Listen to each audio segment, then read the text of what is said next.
You started work at 16 and you started work in finance, a very male-dominated area still to this day. How did you forge your way ahead in your career? I was slightly different in terms of my social and economic background, didn't have the academic records, so it was slightly harder for me to get a job, but I did eventually get a job in finance. But it took, I think, the people taking a bit of a risk on me, because on paper I wasn't what they naturally would have taken.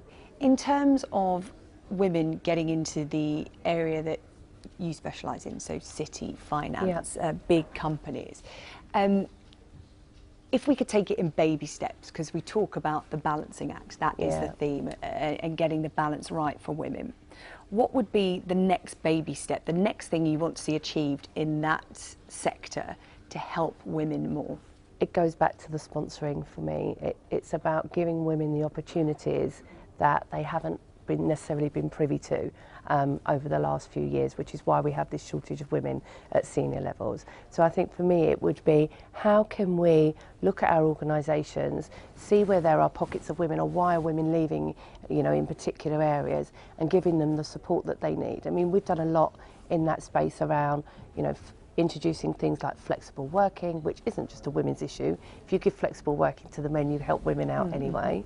We've done things around pay gap, you know, making sure that pay gap reporting is transparent. So the city world has moved quite quickly, but I still think that sometimes women don't have a voice at the table. And it's interesting, you talk about people advocating for you in order to help you in your place of work.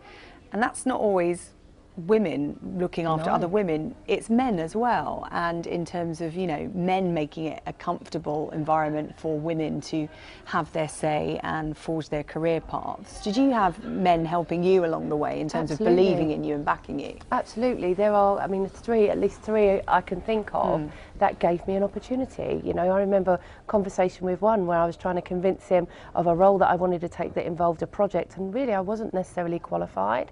But he took a risk on me and he gave me that opportunity. I did say to him, if it all goes wrong, you know, you can throw me out the door, but he took a risk and he gave me that opportunity, and my career flourished as a consequence of delivering that. So there are lots of different men that have advocated for me, and there are lots of men in the city that are male allies and male champions. You know, you have the United Nations He for She campaign. Something we also do in my business on We Are the City is we give men a voice through those interviews, because a lot of them are championing gender, but we don't often, sometimes we just see the negative side of it. But from my perspective, you need both on the journey. When you go into schools, when young girls talk to you, what do they want to be when they grow up? How do they talk to you about what their career is going to look like? Do you think it's changed from, say, 20 years ago when we were at school and looking at what we were going to be doing? Most of them don't see any barriers in terms of what they can be. You know, that's what I've noticed over the years, and speaking in schools for the last 7 or 8 years, they're a lot more bolder in terms of, and that's where we want them to be. There shouldn't be this kind of barrier as in, I can't do that because it's men that's only ever existed in those roles, or, you know, I'm never, you know, I can never operate a crane, or, you know, be an engineer, because absolutely you can. And if there's no one up there that looks like you, then be the pioneer, be the first. Is there a fast forward button we can press? And when I say that, I think about things like quotas for women on boards. I think about positive discrimination. Is that something you'd back to get women to the next step that bit quicker? In terms of positive bias, we want to get there by our own merit. So I'd hate to think that I'd ever got a job on the basis that I'm a woman. Sometimes I've had recruiters ring me up and be, you know, we are looking for this particular position on this advisory board, and they specifically want a woman.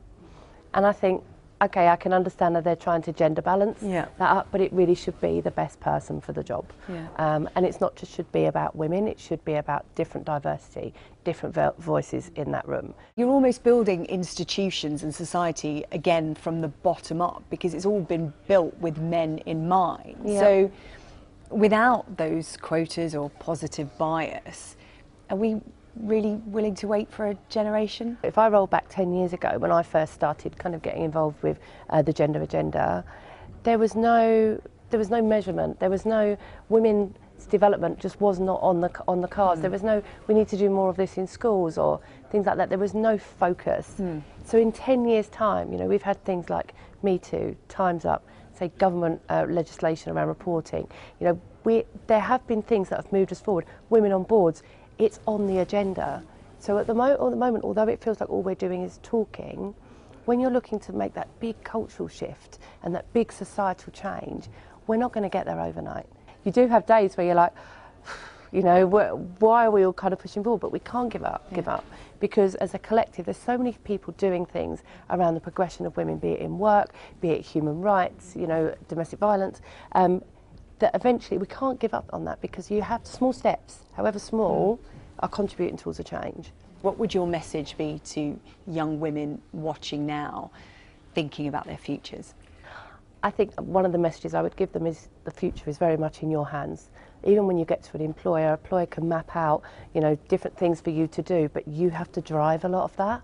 So if you're a youngster, if you can get even a day's work experience, and if you don't necessarily have access to those opportunities, go in the shops and see even if you can just get one day at somewhere so that you see the landscape of work that you could potentially do. But the underlying message is you can be whatever you want to be. You've just got to drive that.